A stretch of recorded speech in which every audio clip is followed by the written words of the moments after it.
So welcome everyone. We have a lot of stuff to cover, so I will start already. And so we're gonna talk about how to build a strong resume. It's a little bit biased because I'm gonna use my template, but I hope it lets you get some offers out there like it did with me. So good luck.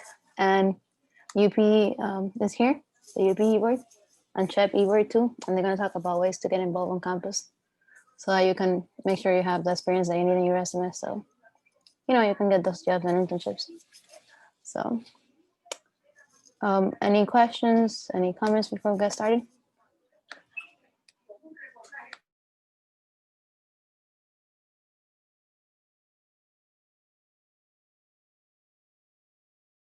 I guess not. Okay, so let's go. So I'm not sure what the screenshot is a little bit blurry, but this is the template we're gonna use. And right now I'm gonna send the link on the chat so that you can download it. It's a Google Doc, so you shouldn't have any problem editing it. So some general tips to keep in mind for your resume. Your name needs to stand out. So if you notice at the top, the way I did it, because I didn't have enough space, I put it on the header. So it was saving me a little bit of space in the page. And if you see it's bolded and it's a lot bigger than everything else in the resume, just to make sure you stand it out. And then, so if you've seen resumes from like 10 years ago, they always listed an objective, but we don't need that anymore because so they normally look like a paragraph. Recruiters don't have time to read a paragraph anymore. They look at your resume and they kind of look for a specific skills and a specific, like they want to see if you worked in a similar position before to make sure that you qualify for the position you're applying for. But yeah, they're not going to read a paragraph, and it's better if you don't list an objective because it's not going to be a read. And then it's always good to keep your resume to one page. And yeah, the same reason. If a recruiter doesn't have time to read an objective, that's one paragraph. He's not going to have time to read more than one page of your resume. And then keep it a single column. Whenever I see a resume that's two column, I get kind of defensive, and I'm like, you need to keep it one column. And everyone just kind of says, well, like, why? Just because you don't like two columns? I'm like, yeah, and because you want to make sure that, so when you apply for a job, probably no one is going to look at it first. It's just like the system that's going to scan through it and see if it has some keywords. This would be harder for that system if you have two columns because it won't be able to parse as well. Yeah, I don't know who's playing that music right now. I'm sorry, you guys. But it's funny that he knows the name. And then, so you want to make sure your resume is easy to read. So it's better. It's good if you use sans serif fonts on your resume. I normally use Times New Romans. And then the font size, it can be anything between 10 to 12. So before I had it at 12. Now I need to keep it at 10 because otherwise I cannot keep all the information I want to put in there. But yeah. And you can use tables. So it's easier for you to format the information. Just make sure to hide the borders. So I don't have tables on that template that I shared with you guys, but it would be good to use tables so you can keep, if you see on the corner where it says like the date that I work there, if you have that on a table, it's super easy to align it to the right so it can stay there. And I do with spaces, which is probably not the best way. Oh, wait, Danny, you have a question? Go ahead. Yeah. So I was just wondering, so where should we get our keywords from? Is there like a list, or should we specifically use keywords in the job posting, or both? Yeah, definitely use those in the job posting because, I mean, that's what you're doing for the job, right? But also you don't want to copy paste that and have that in your resume. You want to have maybe one bullet point that has like a general review of what you did there. And then you want to have maybe 2, 3, I don't know, depends what you did there. Of like, you want to say, I I was able to make the system 20% more efficient or something like that. You want to mention that. You don't want to focus on like what you did. You want to focus on how you made a contribution to the company and stuff like that, because that's what is impressive. They don't want to see your job description, you know. So that's the way I think about it. Hope that helps. Okay. And actually, now you said that, there is a list, if somebody reminds me later, of action verbs on the FIU website, the career development website. That's pretty good. And it has just a bunch of like directed and like synonyms and stuff that you can use in a resume. Okay, so now I'm gonna go over each section individually. So let's see. So in the header, this is some tips for the header. So as I said before, your name needs to stand out. So I'll probably use bolded. That's the way I do it. And I make the font 18. But of course, you can make it bigger as well. Oh, thank you, Danny. And then don't. Oh, I think I forgot to say this earlier. But yeah, don't put your mailing address. Companies don't need to know your mailing address. And I guess not now, but before, if you were going to a conference and like if you were handing around papers to people with your mailing address, I don't think that's very safe. But yeah, don't do that. And yeah, they don't need that. And at the end, when you fill out an application for a job, you have to put your mailing address. So it doesn't need to be in your resume.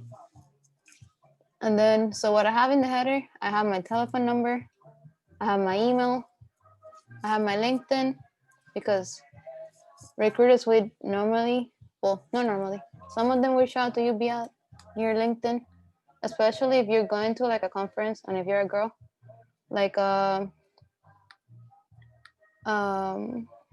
Grace Hopper, you want to click LinkedIn, because I got like a lot of recruiters reaching out via my LinkedIn. Oh, Adriana. So yeah, I never had my address ever on my resume. I guess by listing my school in Miami, that kind of helps them, you know. And also and also by like having, well, kind of like all my jobs have been in Miami, so those kind of tells me, you know, I live here in Miami. So but yeah, I never listed my address ever, and like nobody has asked me why or just told me to do it. So I don't think you don't need to. Okay, so your LinkedIn, your GitHub. I don't have my own website, so I don't list that, but I think this is a good place for you to list your website if you have one. Or I guess,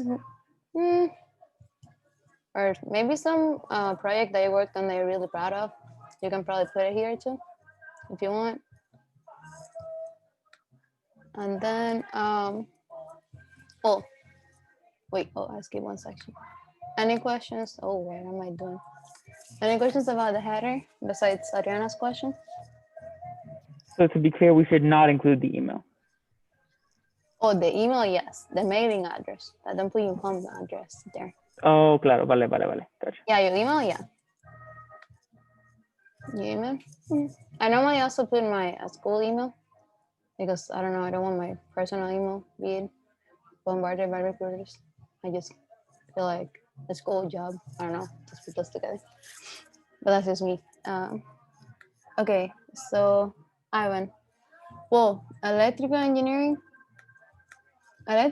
require a bit of coding sometimes, but that's up to you. Like if you don't have any projects, if your GitHub is empty, don't link it, because what's the point, you know? But yeah, I would say if you have maybe 3 projects or more, you can link your GitHub, especially if like those projects come maybe from like a hackathon or maybe from class. It doesn't matter. And if they're like projects that you're working with a team, that's kind of a little bit surprising too. So definitely put those on your resume. Okay, so I'm gonna move on now. So education.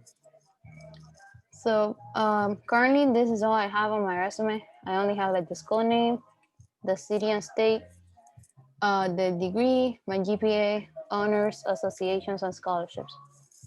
I know some people like to list their coursework, especially so it's like if you, what I seen more, if you're applying for a software engineering position, you want to put you're taking software engineering or you're taking data structures or something like that.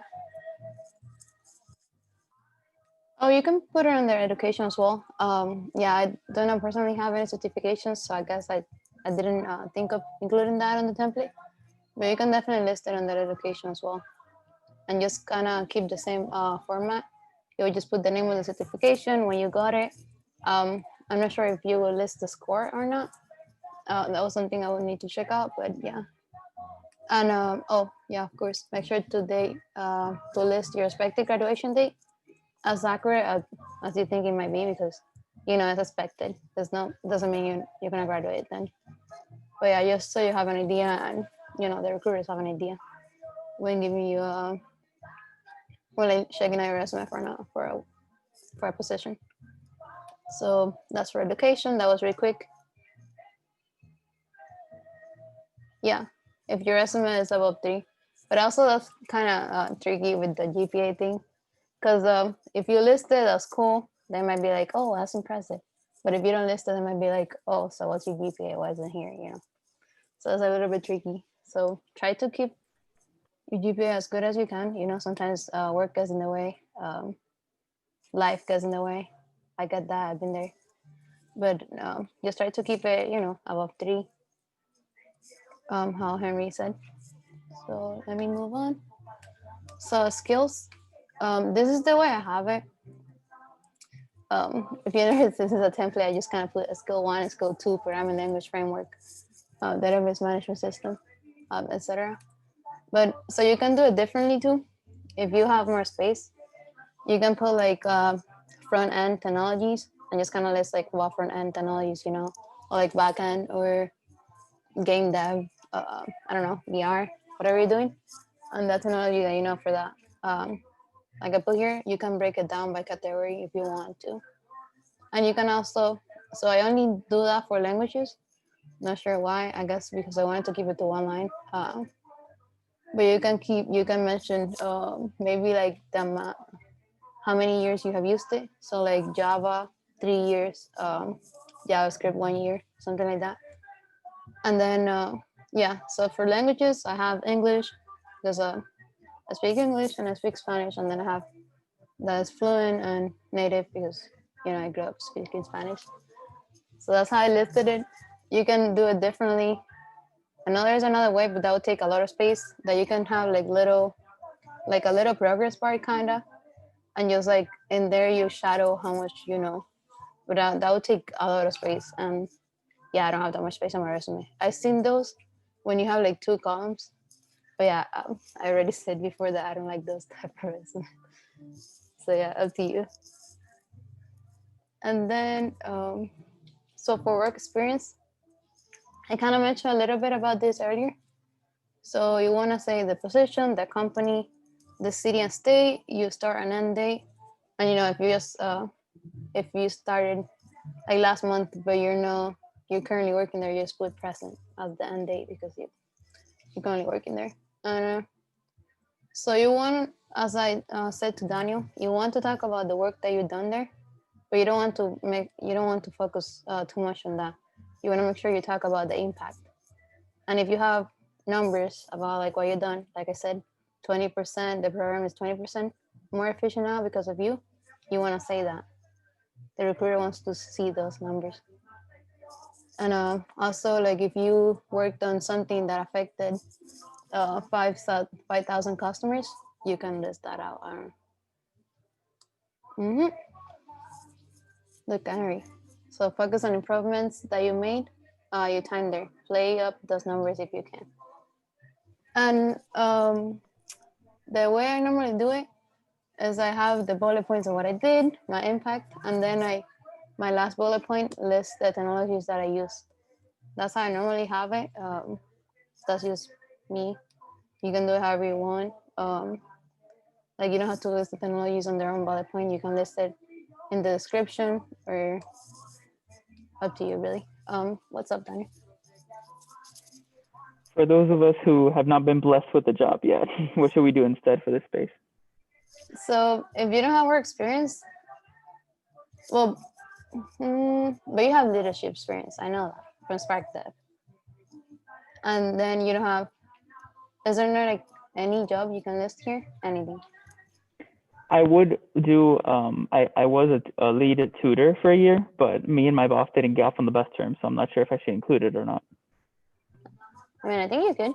Yeah, it doesn't matter. You can, in work experience, you can just have that one position that's like a tutor, as you said, and then focus on having the rest having like projects and having leadership experience. And yeah, and also, if you didn't end up in good terms, I know like when you apply for jobs, they'll be like, give me a reference.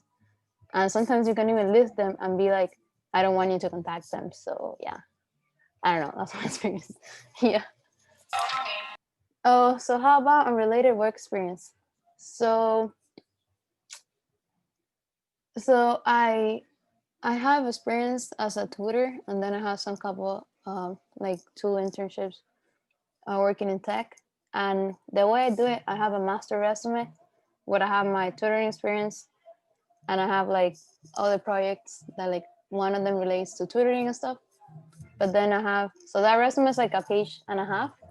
And what I do is, I don't do one resume for each job I'm applying for because I'm too lazy, but that's technically the way to do it.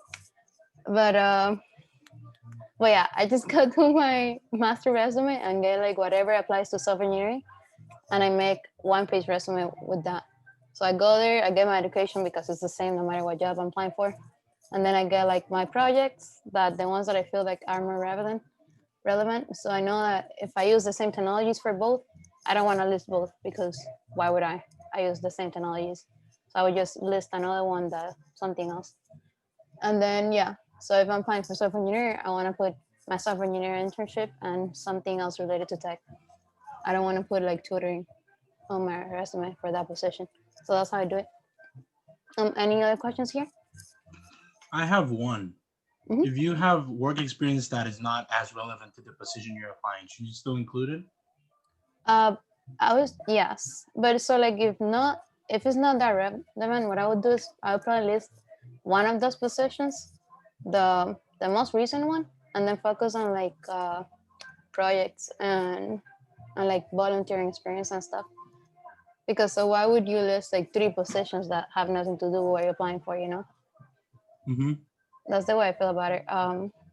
Right now my resume has like 3 work experience and 2 projects, but you could do it the other way around. You could have like maybe 2 work experience and 3 projects, or maybe even Just 1 work experience and like 4 projects, whatever works for you. yeah, okay. Mhm. I just don't have as much work experience in the CS field and like projects either because I'm a physics major.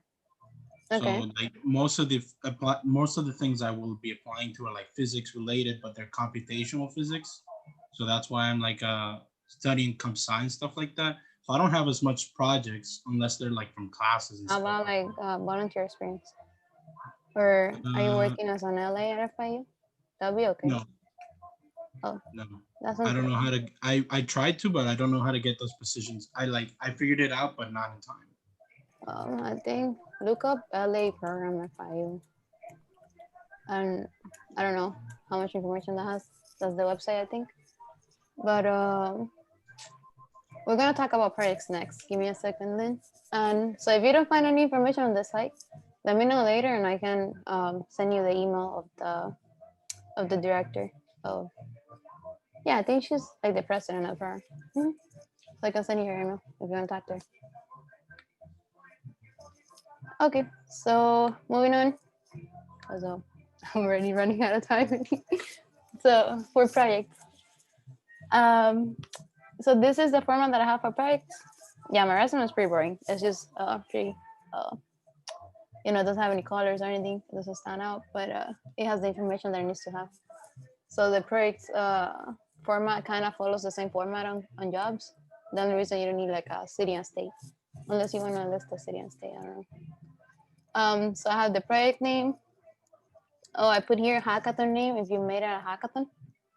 And of course, highlight if you're a winner because, everyone wants to know if you're a winner. And then the date that you built that on, I normally just have 1 month. Just have like May 2020. I don't have like a period because my projects are just kind of like from one weekend or whenever, like they're not like a big project for like a couple months. So I would say kind of like list the inspiration behind the project, like, or why you did it or what's the purpose of the project. And of course, list if you worked with more people, if it wasn't like your creation alone. And then if it has an impact in the community, or if you wanted the hackathon because they thought it would be a great addition to, I don't know, to, how hackathons have like, I forgot the names right now, but they have like social innovation. No, Social good challenges, I think. there you go, social good, and there is more categories, but I can't remember them right now. But yeah, kind of like that. If you want social good because your project is good for people, then you want to mention that here. And of course, you always want to mention what technologies you use. And then I'm going to go back and read the question. What kind of projects can you list? I'm new at coding, I haven't done many complex projects. So, excuse me. So my resume, I'm going to link you guys my resume later so you can see it. So I have one project that is kind of complex, but in reality, it only took me like, I think 4 hours to do. And then I have another project that is literally programming one code, but it doesn't matter. But because it's programming one code, and well, first of all, nobody has ever asked me about it. I don't know. I guess it's boring. They never had asked me about any of my projects, but so the reason why I listed it is because it's one of my favorite projects. Because it was like I was learning Java, and then I was like, oh, this is so cool. I guess I could do this on a program instead of having to do it manually. And just because the story behind the project is what made me decide to put it on my resume. So that's just my reasoning. But as I said, it's programming one code, and it probably took me like, I don't know, 1 hour to do, and I could probably do it like maybe 5 minutes now.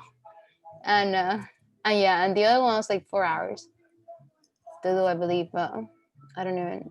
I'm not 100% sure what's the other project I have on my resume. But yeah, it doesn't have to be anything fancy. Just something that means something to you. Because as I said, mine is programming one code, but the story behind the project and the way that I can talk about it, if they were to ask me, is what matters to me, I feel. So it doesn't matter. It doesn't have to be anything fancy. Just something that means something to you, and just, yeah. And here's Harry. Any projects that you list in your resume, it's fair game for interviewers to ask. Yeah. And give me a second. I need to drink some water.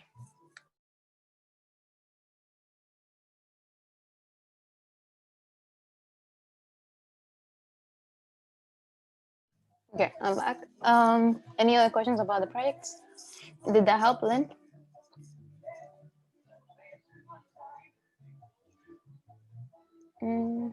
Okay, perfect. So I'm gonna move on. I'm sorry, I'm so rushed. So leadership. So if you don't want to put leadership, you can put like community involvement, volunteering, however you want to name it.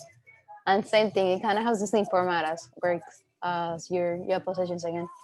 You're gonna list your position, the organization or company you worked for, the city and state, how much, like how long you've done that for, and then same thing, what's the position's impact and purpose, the type of work you worked on, and the skills gained. So for example, for me, I have UPE, eWord, and then I have UPE Spark Dev. And then I'm probably gonna add CAHSI Scholar later. But yeah, kind of like that. And I also volunteered for 48 and 48, so I had that as well at some point. So yeah, I'm not sure if there is any questions here. This is really up to you. And yeah, this basically you can put leadership, and it will be anything from community involvement to volunteering to any leadership position that you might have at your school. Well, most people here are from FIU. So yeah, any leadership position you have at FIU, or maybe, I'm not sure. Um, it's something that I thought of right now. I know some jobs, they have like um, employee resource groups or something like that. Or maybe there's like some kind of club at your job. And if you're like the leader, you can probably list that here, you know, because you've been a leader for them. So yeah. And I think that's it for the resume right now. I have these resources. Don't worry about it. I'm going to send all the links. I'm going to send the resume template link again. And then the example resume is my resume. I made it like that so I could put it everywhere this recruiting season. Since we were online, it was easy for me just to give out the gofiu.edu link. So here are the links. This is what a good resume should look like. And getting a gig, actually getting a gig is a lot more than just a resume talk. So it might be good to look into that. If you might, I don't know if it has interview practice or something, but I think it's kind of useful. So that's it for me. Now we're gonna hear from UPE about some possible ways to get involved, and at the end we're gonna have Q&A. So if you have any more questions, and I'm also gonna be here, so if you have any questions, you can always ask in the chat as well. So let's give the floor to UPE. Where is he? Right. Hello, everybody. My name is Joseph Boylan. I'm the Director of Advance at UPE. And I'll be going over the at FIU and going over each of the programs that are still available to register for. So UPE is the largest organization for technology at FIU at the moment. We pretty much cover close to all the aspects of tech, ranging from hardware, software, project development, project management, design, information tech. And our mission is to empower students, not just in FIU, but the community to succeed in the world of technology. And I can start with the first program.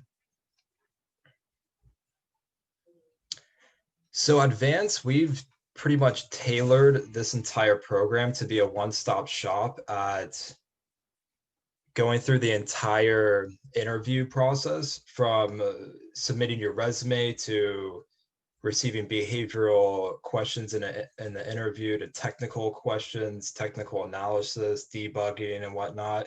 And we'll go step by step on how to achieve throughout this process and get your first internship or either a full-time role. We're actually starting off with our career fair prep on the 4th of February. And we'll be doing a little bit of a continuation on resume building, but it's mostly going to be about how to approach the different recruiters. Even though it's on Zoom, they're going to be receiving hundreds of resumes from different students, and how can you approach them and specifically stand out amongst everybody else? Different techniques on how they can reach back to you. And, we're going to go over stuff, how a resume should look overall. And we also have access to, we have a specific list for the UPE Advanced members to look at. It is the top 35 keywords that are in that the top 10 big tech companies scan through every resume to look for. So that's extremely helpful. And throughout the semester, we'll be doing weekly leak code sessions where we'll be go over different topics such as hash maps, binary search, sorting algorithms, etc. And it'll be extremely interactive. So you'll have the chance to talk with me and the committee members. And then on top of that, we'll have behavioral interview prep, technical interview prep, intern panels where you can talk with our committee members and I on how we received our first internships, the process on how we came about that, our trials, tribulations, what we did right, what we did wrong, And then we'll also be having a coding competition at the end of the semester, where we're going to wrap up all of our lead code sessions that were weekly. And we're going to hold that through the HackerRank website, their competition features. So that'll be a pretty cool new aspect with Advance. And UPE code. Joseph, can I have a question before you proceed to another? Yeah, go for it. There's, you have ever scheduled an info session with Salesforce.com? It's a CRM. I'm sorry, can you repeat that? Salesforce, let me put it in the chat. Yeah, sorry, the audio is a bit. It's a new, it's a CRM, the leading company right now in CRM. I ask you because I'm focusing my career right now in Apex development. That is the language that they use. I would be, very interested in participating in one of their info sessions, but I don't know if you have ever have a schedule with them one. For Salesforce? Mm-hmm. So are you specifically asking if they'll be coming to the university and you'll have the opportunity to talk amongst the recruiters, or? Yeah, that's what I am asking. Yeah. Okay. So, I am not entirely sure on the exact schedule of when they are. I'm pretty positive they are. I just don't know the exact date. Okay. If you want to, after the meeting, I can look through the calendar and find out the specific date. Oh, that would be great. Thank you so much. Yeah, because if they're not going to be affiliated with Advanced this semester, then most likely they'll probably be with Shell Hacks. But either way, I'll send you over the time and date, so you'll know exactly what program to sign up for. Thank you. No problem. All right. And on to UPE code.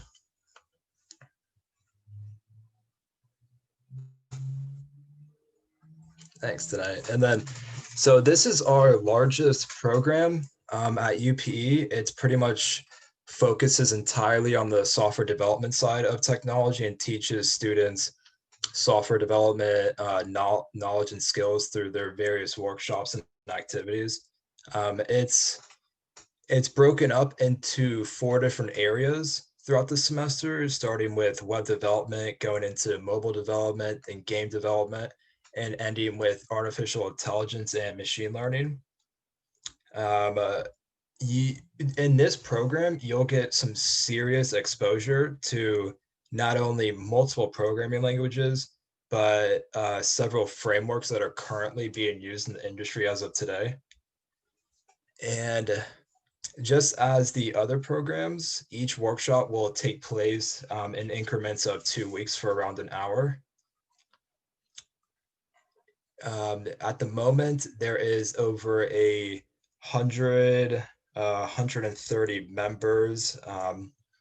And within web development, for example, you'll not only be learning about HTML, cascading style sheets, and JavaScript, you'll learn about React and Node as well. And mobile development, you'll be going over iOS, React Native, Flutter, Android. Game development, you'll be getting real hand experience with Unity, modeling, animation. And there will be a lot of Python oriented learning going on in this program, being that that's pretty much the center for artificial intelligence at the moment. So you'll get some serious training with Python on this program. All right. And the next program.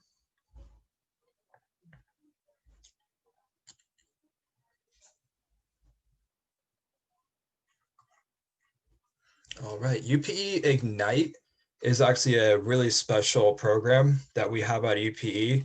It's tailored towards not only inside of the university, but outside as well, to students between K through 12, and it pretty much aims to grow the technology community, and not only FIU's younger students, so they can develop technical knowledge and skills through the various lessons that the program's holding. And actually, with this program, through the end of it, you'll collect not only amazing volunteering experience, but you'll also receive a stipend of $200 as well. And then on a weekly basis, I think, you'll be going to Miami-Dade County schools and teaching technology aspects, different topics, and kind of getting the flow of computational thinking among these younger students to kind of get them off on the right track. So being a part of this program as well will have you develop some serious leadership skills that I know on the resume is very promising amongst, I'm sure, every recruiter out there for whatever field and technology you want to go towards. They also have a current sponsor, and that is State Farm. So that's pretty huge. And same as the other programs, this will take place, or no, this one's actually different. This will be every week for about an hour. And all right. And the next one. Wait, so the sign didn't load, so let me reopen it. Yeah.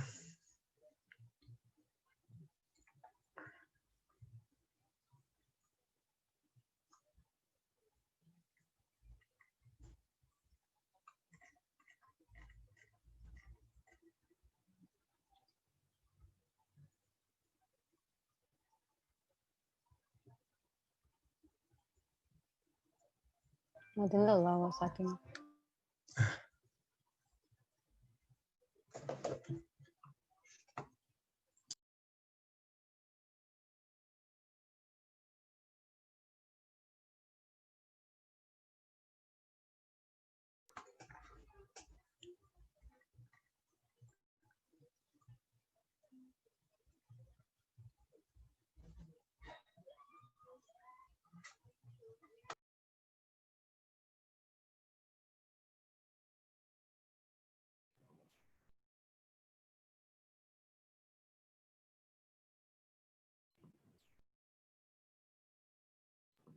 Danny, can I ask you a quick question?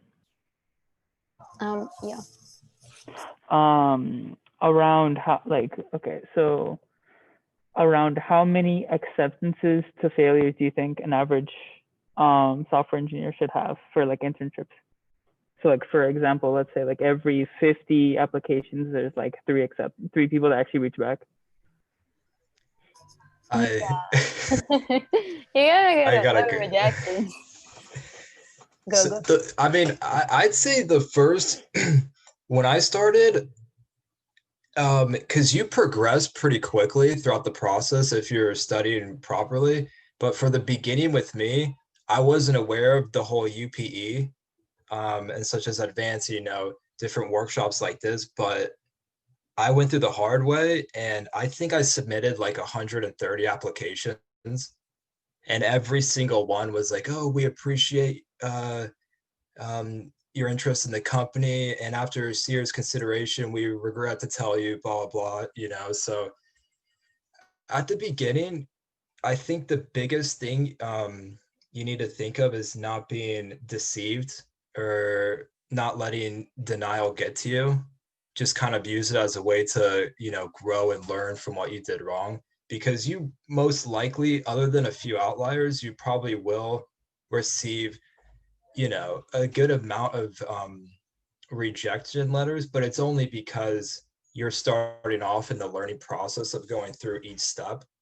But once you do get the resume down pat and figure out, all the aspects with that, you'll be seeing that more and more companies will be accepting you and bringing you on to the next step, which is usually either a coding step through different platforms, or they'll give you a little behavioral interview, and then But yeah, that was me because I kind of went through it the hard way and didn't utilize a lot of resources at the university that you guys have. But yeah, I'm sure if you utilize, you know, resources like what we're watching right now and UP Advanced and the other programs, then you'll be able to get off to a faster start. But just try not to let it get you down, because that's the worst.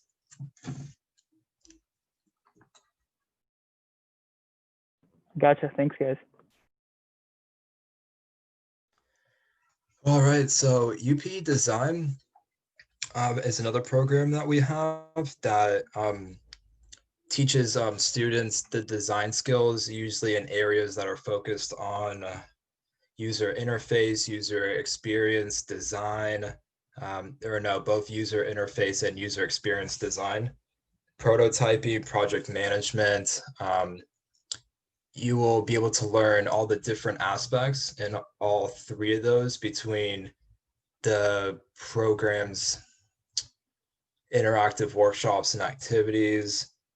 You'll be at the end of the program, you'll be able to familiarize yourself with not only project management, but to know how to develop prototypes, be able to make functioning applications, and you'll be able to include that on your resume, which is if you're going towards this type of field, then that's absolutely huge. You'll get real hands-on experience with all the design, with all of the aspects of design that are currently being used in the field today.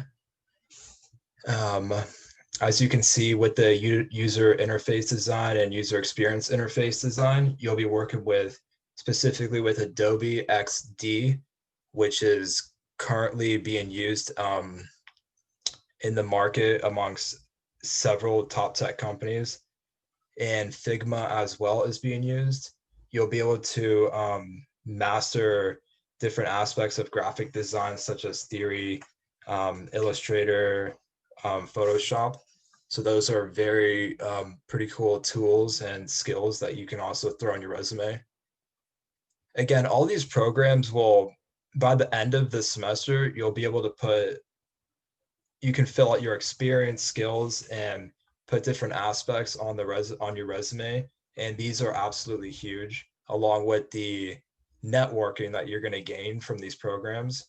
You'll be able to have more exclusive access to companies other than the career fair, where you can talk one-on-one with recruiters, company representatives, and you'll get definitely more real world experience with current technology that companies love when you apply to them.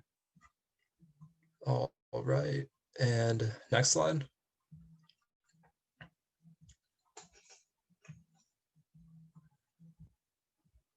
I'm not sure what's in that now. Doesn't like the logos anymore. Let me see. This seems to be, oh, this one's gonna go too. Oh, no logos.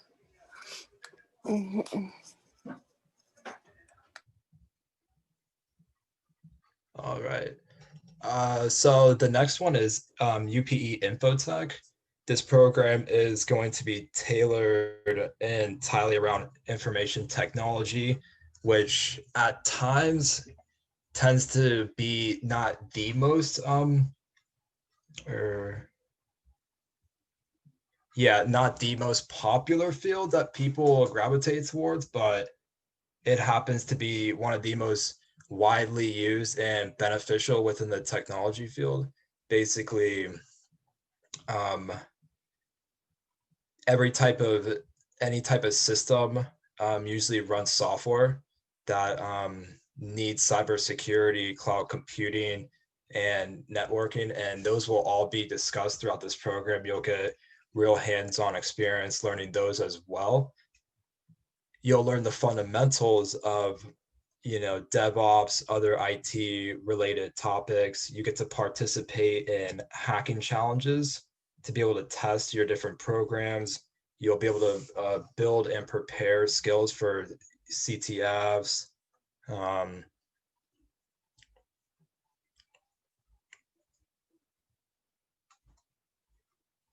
Yeah, and then you'll also be able to engage with everybody else in the program, similar to the other programs that UPE offers, but with this one, there'll be pretty much in real time, you'll be able to go with everybody over new security technologies, and that different companies are now integrating into their network, because obviously, as everybody knows, nothing is 100% secure. So if you're able to show to different companies that you had this hands-on experience while in school, not just through your courses, that you have a very well understanding and very well established understanding of cybersecurity, if that's where you want to head into, then being part of this program is extremely beneficial, because you'll show them that not only did you work on current tools in cybersecurity, but you also will be part of a group where you'll be able to analyze trends that be integrated into cybersecurity in the future. And that's a huge step when it comes to information technology. So if that's where you want to kind of head towards after you graduate, then it's an understatement to say that this program will absolutely benefit you in the future. All right, and next program. And UPE Make is our hardware development program. It's entirely focused on that side of technology. You'll be working with microcontrollers, such as Raspberry Pis, which is extremely cool. And you'll be able to build a very cool hardware projects, work on physical circuits, actual physical mechanisms. This one will be taught through not only the members of the program, the committee members, the director, but also industry professionals as well as faculty members and other students in the program. So everyone's going to be on board with this. You'll be able, like I said, you'll be able to create your own devices with technology available through the resources that not only FIU provides, but UPE on top of that. So currently UPE also has access through a 3D printing machine. And although it's a bit restricted right now, if you are a part of this, if you're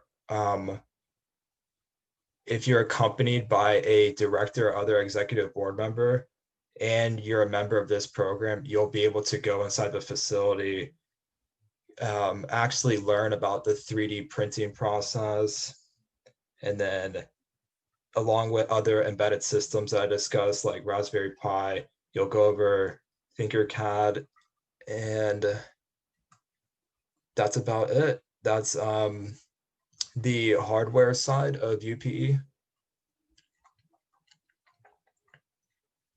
UPE Mentor is one of the programs that you'll get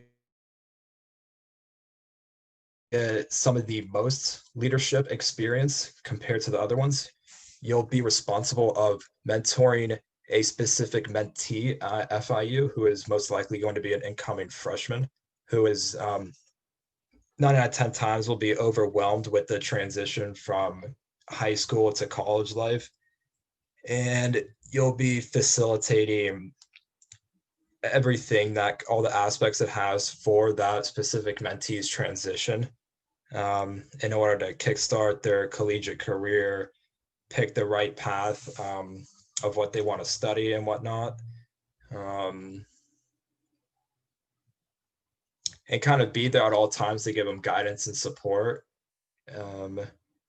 And yeah, that's going to be a massive leadership aspect that you can put onto your resume, that every single recruiter, everybody within the company is always looking for leadership skills. So this one, compared to most, will have a little bit more leadership experience. And especially if you are going towards a similar path in your future career, then this is something to definitely check out for the future. And this one is actually also sponsored by State Farm as well. All right. And next program. So Shell Hacks by itself is Florida's largest hackathon. It's pretty long too, around 36 hours straight.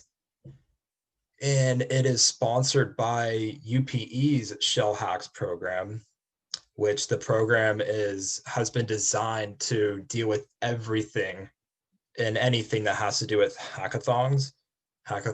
And they not only learn and build different technologies during these events that are sporadic throughout the semester, but you'll be able to use these technologies to interact and network among other different company sponsors with FIU and other participating sponsors. So not only attending these hackathons is a huge opportunity, but being a part of this specific program, you'll be able to network amongst, if not dozens, of company sponsors, such as JP Morgan, Microsoft, Google, Twitter, Goldman Sachs, etc. So this one is huge. And along with Shell Hacks, they also have Panther Hacks, which is specifically with FIU.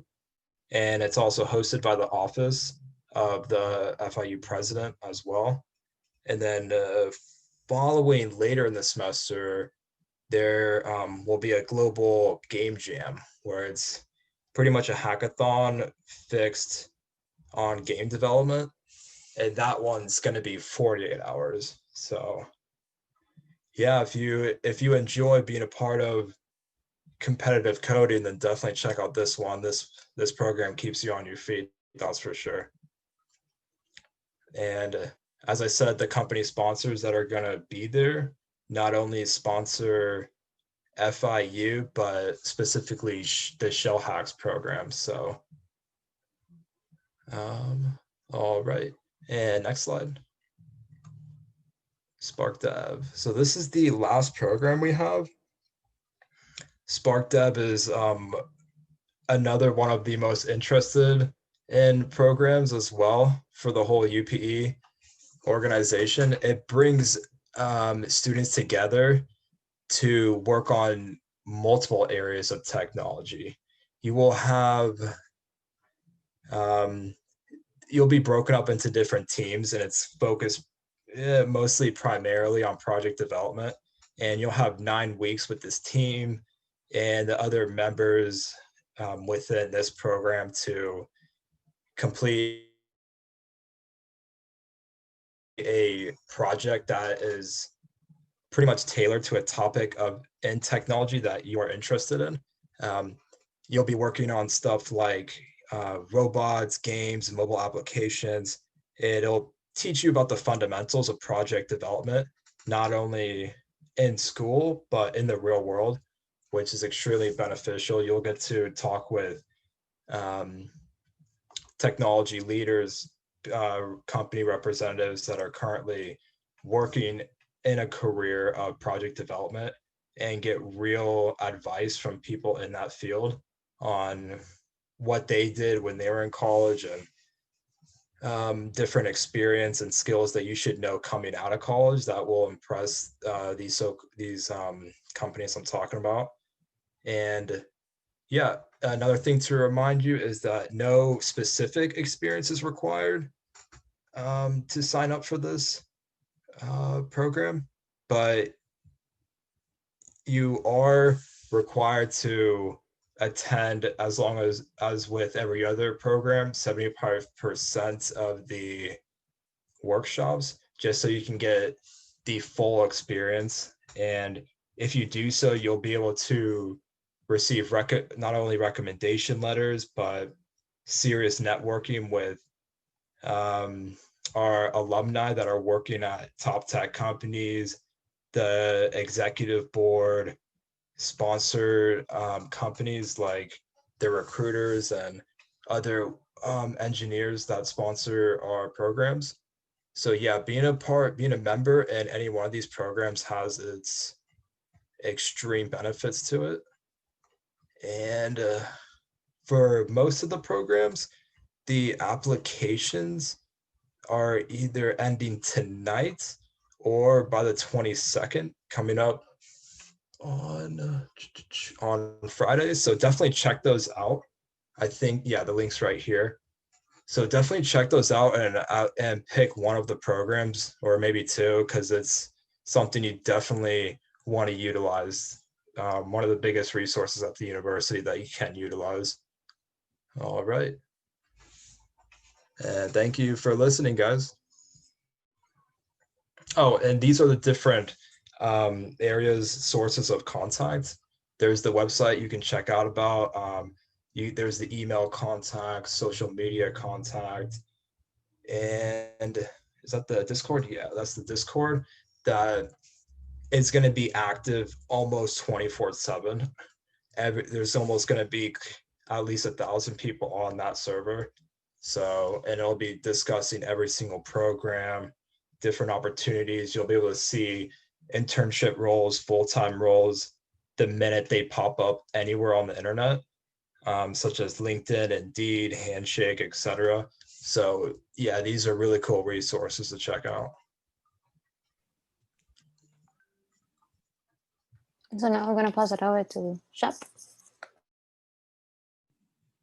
Hi, everyone. I'm part of SHPE. I'm here with Daniel and Nicolas, and we're going to talk a little bit about SHPE. Next slide, please.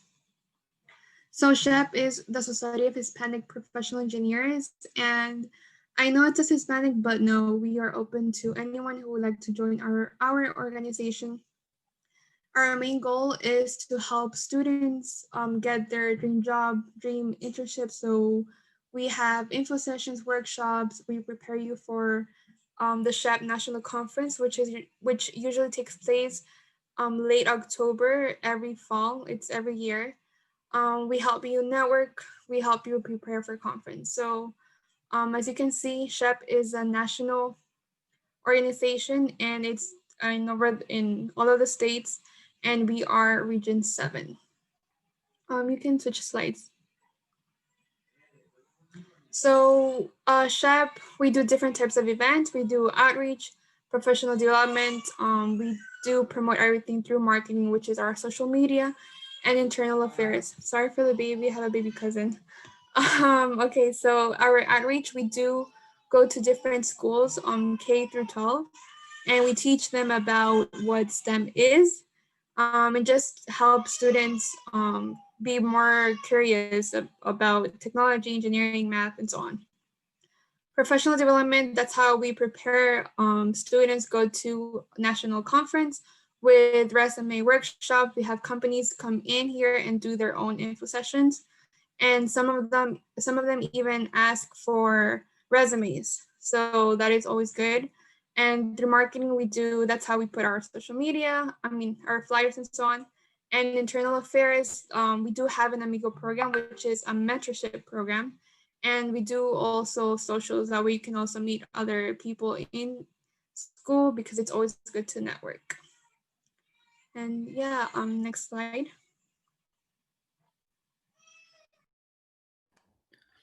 Hi everyone, my name is Nicolas, and one of the most important things that SHPE does is the professional development events. And we do all kinds of things to prepare us, to prepare you, not only for the national convention, but also for everyday applications. If you want to apply for an internship or a full-time job or anything like this, we will be more than willing to help you. So for example, we will help you doing resume reviews. We will be helping you by taking professional headshots or doing events where we can do mock interviews. Before the national convention, we also hold an event called Mentorship. That is a small event that will, let's say, mimic a little the convention in a small space, and we will go over different key aspects on how to talk to a recruiter or how to approach an interview, or all these different key things that are very important for us for our professional development. And one thing that's very important is that even though it says Hispanic, the Society of Hispanic Professional Engineers, we're not only for engineers, we are also open for all majors, and we are willing to help you in everything that you need. And one example of this is our Tesla info session that we are doing with the American Association of the Venezuelan Engineers, and SUIE, the Society of Women Engineers. So there's a QR code for you to join in and go and learn more about Tesla. This event is going to be tomorrow, so you can go ahead and RSVP for that event. Next slide, please.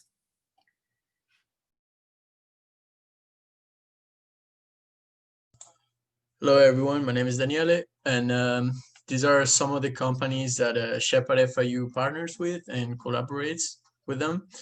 As you can see, there are many important companies such as Boeing, General Motors, Lockheed Martin, and Chevron. And we're also currently working on expanding our network, with companies from different engineering fields such as biomedical, mechanical, and computers, and various fields. And most of these companies also participate in our SHPE National Convention every year, which happens during the fall, which is also a great opportunity to look for a job or an internship. And during this semester, as my other e-board member said, we also offer many info sessions with many of these companies. Yeah, next slide. So you can there's a national membership that you can apply to. You don't have to be in the national, let's say, membership to be part of SHPE in the FIU chapter. However, this membership is really important. It is very helpful because, first of all, it will give you access to a bank of many openings for internships, for entry-level jobs that has a lot of companies that are constantly putting their information there. Also, you can get to access to some webinars. You can access some workshops that will help you also for your professional development. So, and it only costs $10 a year. So it's a very, very good price for all that SHPE has to offer. Also, if you're a member, you will have significantly lower price for all the conventions and conferences that SHPE offers. Next slide, please. So if you want to join us, if you want to learn more, if you want to go ahead and get into La Familia, please join our Discord or follow us in LinkedIn and Instagram and Facebook and Twitter. All of them are at SHPE, and our website is ship.fiu.edu. And if you have any questions, please don't doubt on asking us right away, and we will be more than glad to help you.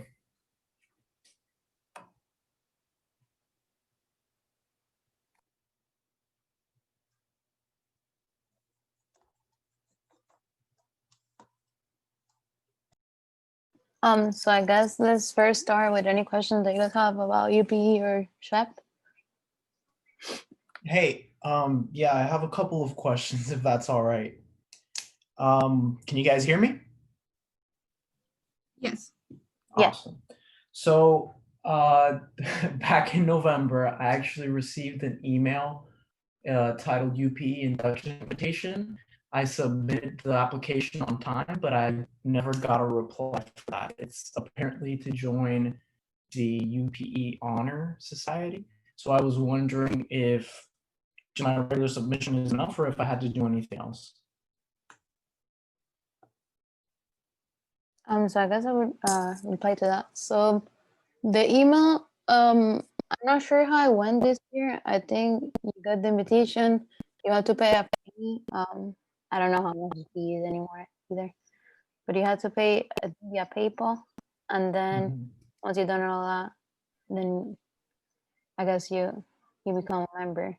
But if you weren't able to do it in fall, then you probably need to wait until the end of spring. In that case. Okay, perfect. See In that- that case, it's actually my last semester. So would I even be able to do it, or am I out of luck? Yeah, it doesn't matter if you're graduating. You can still become a inducted member. Okay, then another question.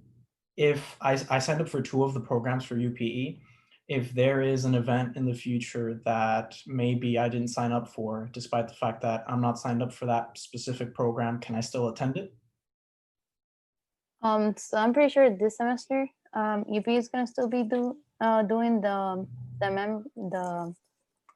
so the whole point of the applications is to have some programs. I mean, some events are private. Like I believe the lead code preparation with advance will be private. So it's only for members, accepted members. So you would still be able to attend all public events. The only thing, those private events are specific for the people that got accepted. You won't be, Okay. you won't have access to. Awesome. And when will we know if we got accepted? Also, most of program applicable, most program applications haven't even closed. So I'm Okay. guessing you will know by like the end of next week, but that's just my best guess. I don't know. Okay, thank you. Thank you so much. And then I wanted to ask for a SHPE, when are your events coming up?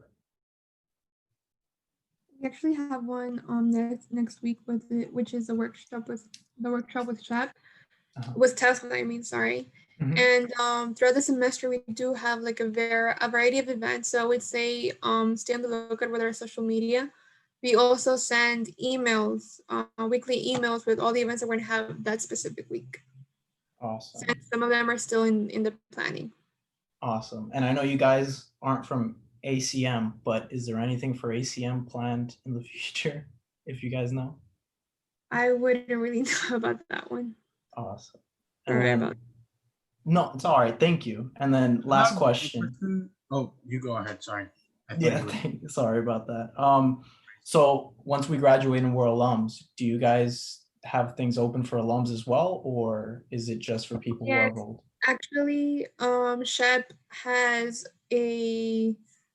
an alum part as well. You can still be a member.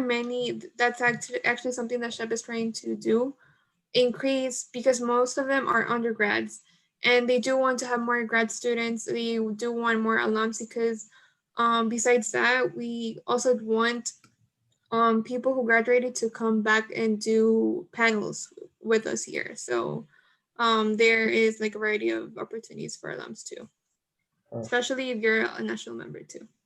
Awesome. And I'm guessing the same, or would the same thing apply to UPE? Yeah, you can still participate even after you graduate, and also on hackathons.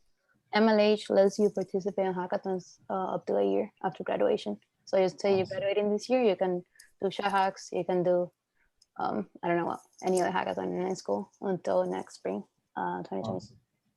Awesome. Well, thanks all of you. I really appreciate all the info.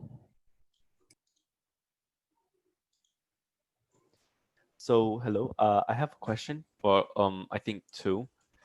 My first one is that I signed up for I think it was Infotech, right? Like the team of Infotech, and I just wanted to find out if like around what time I can expect to like hear back from them. So Like if I got in or not, you know. I'm sorry. Yeah. I'm not sure.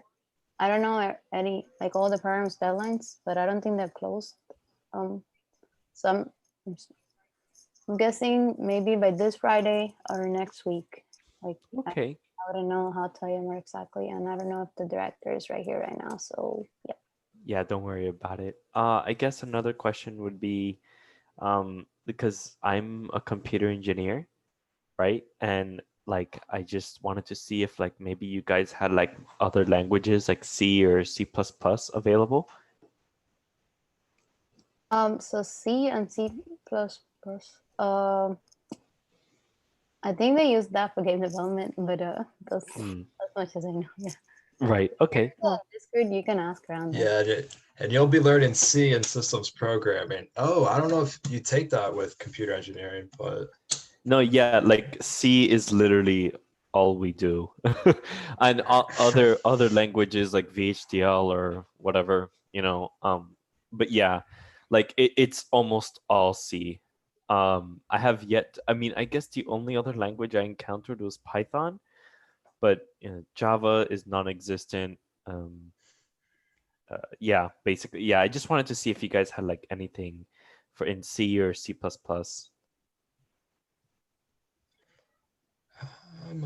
UPE code might. Oh yeah, it's so Not someone says entirely game dev positive is on that, but all right. Yeah. All right. Well, yeah. Someone says game dev, which makes a lot of sense. Anyway, yeah. Thank you. yeah, no problem. I have another question. Through what channels are you gonna share the info sessions? Instagram, email as well? So I'm pretty sure we both UPE and CHEP will both use the same method. You'll get an email. It will be posted on Discord.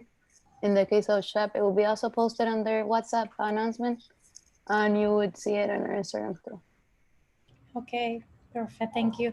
Danay, from your point of view, I know I came into the meeting a little bit late, and maybe you have answered all that, but from your point of view, when a person has been like a full-time worker, of course, in my case, I haven't been able to do as many projects, but I already work as a software developer at FIU. So in these info sessions, they take more into account like the project that they have been doing, or the work experiences have the same worth. So I feel that even if you have a full-time job doing software engineering, you definitely need the projects. You always need one or two so you can show that you have the desire to learn and to grow yourself outside of your work. Can I use projects that I have developed within my department? Oh, I don't know. I have a lot. So I know a friend, he has a project that he did at a hackathon at work, but technically it's his own project. I don't know if like. No, I'm saying like the ones that I do in my work, like part of my work, there are projects, I don't know, a web page, an integration, an implementation of a new application, etc. I list those under work experience. I don't list them under like my own projects. But I will list those under like work experience. So I will list like software engineering, FIU, and then list those projects there. I wouldn't put them under my own projects, but I guess that's for somebody that has more experience than me in the field. Yeah. I wouldn't know that. So they won't consider that like a project related to the school because it's part of my work experience, so I shouldn't include it in my project section. I wouldn't, but okay. I would maybe ask somebody that works with you how they do it. Okay, I will do that. Thank you. No worries. I have one question for the what's it called, the EPI workshops that you have to apply to or like register for. Where was it again, the link? Because I couldn't copy it down because you guys went a little bit too quickly. Did you guys put it in the chat? Because I didn't see it either. I'm putting it now. Okay, thank you.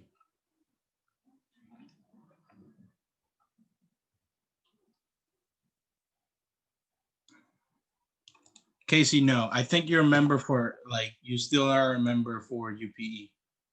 Yeah, we have to say once a member, always a member. But you do have to apply for programs, though. That's you need to apply for.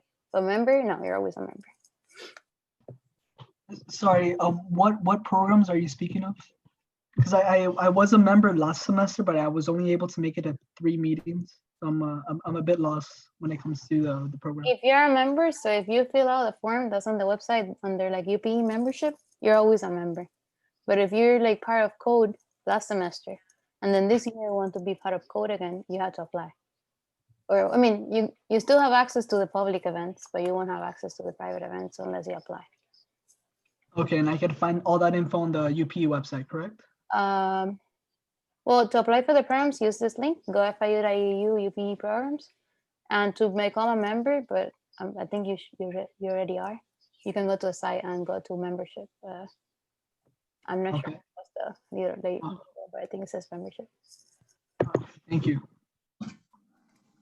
Hey, I actually had one last question that I just came up with. So for both UPE and SHPE, when you sign up to be a member, that's it? There isn't any other steps that you have to take? That's just it? You sign up and you're good?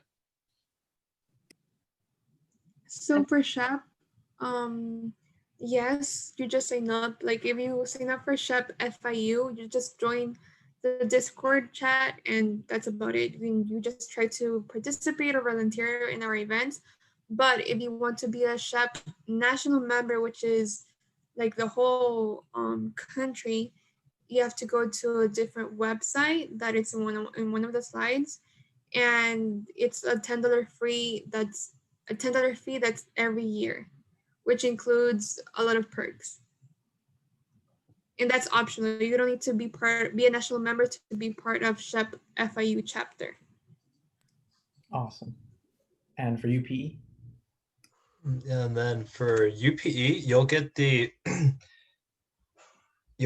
basic stuff that comes with being a member. You won't be able to join in on the each program's exclusive events, like Advance's weekly lead code and coding competitions, but you'll be able to see the overall, you'll be able to attend, all the external workshops for each program.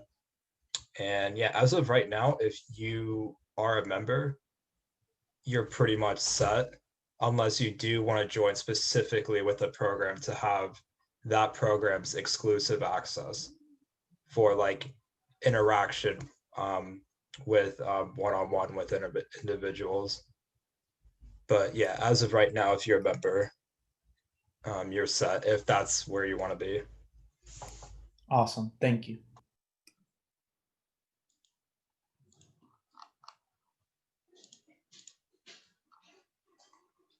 Any other questions?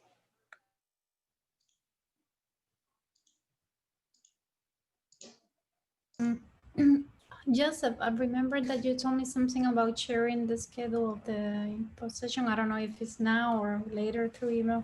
Just I wanted to remember. Yeah, remind me, was it on the Salesforce? Yes. Okay.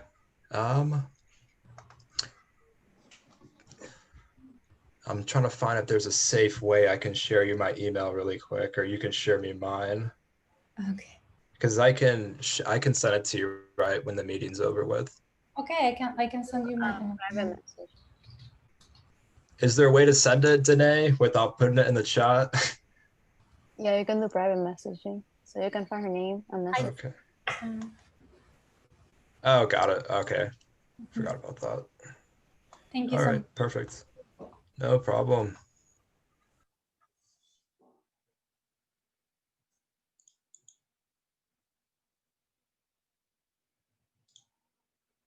So I think if there are no other questions, I would end it here.